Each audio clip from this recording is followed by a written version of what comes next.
from our archives at Tioga Point Museum. Pictured is a portion of the moth and butterfly collection of Robert Heggie Crandall. Spring has sprung, and with it comes thoughts of flowers and butterflies. A wonderful collection of butterfly specimens at Tioga Point Museum, donated by Robert Crandall, is believed to be collected during the 1930s when he was in college in Arizona and locally was a volunteer at the museum. Robert Heggie Crandall was born in 1915, was a prominent nature photographer, and was a former Athenian. He began his career as a boy in Athens by collecting butterflies and insects while recuperating from pneumonia. According to his brother Richard, he would lie in his bed recovering and watch a spider, becoming fascinated with it. When he was a patient at the hospital, he was encouraged by Dr. Guthrie to pursue his interest. He devoted much of his time to the study of animals and insects and leaving the hospital. From an article in the LA Times written in Berkeley, Hudson in 1990, 1875 and 1990, Mr. Crandall recalls his fascination with insects and crawly things, dates from his childhood, and an actual memorable bite.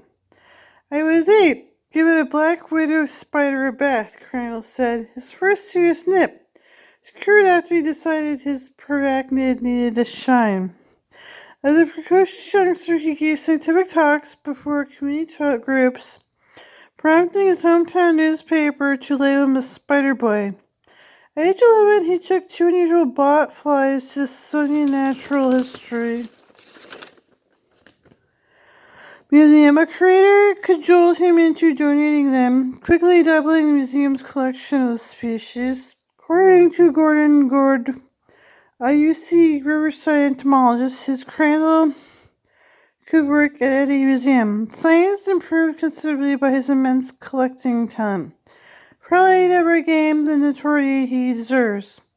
From notes acquired by Todd Babcock during an interview with Richard Crandall, Robert graduated from Arizona State University with degrees in business, entomology, and zoology.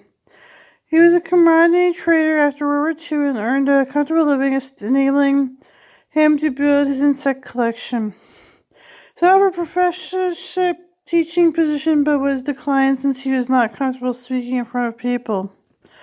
But upon his death, he left his collection to a woman who helped him later in life. She was going to sell the collection and had offered from a collector. Robert's brother Richard matched the price and bought his brother's collection, donated to the Natural History Museum of Los Angeles.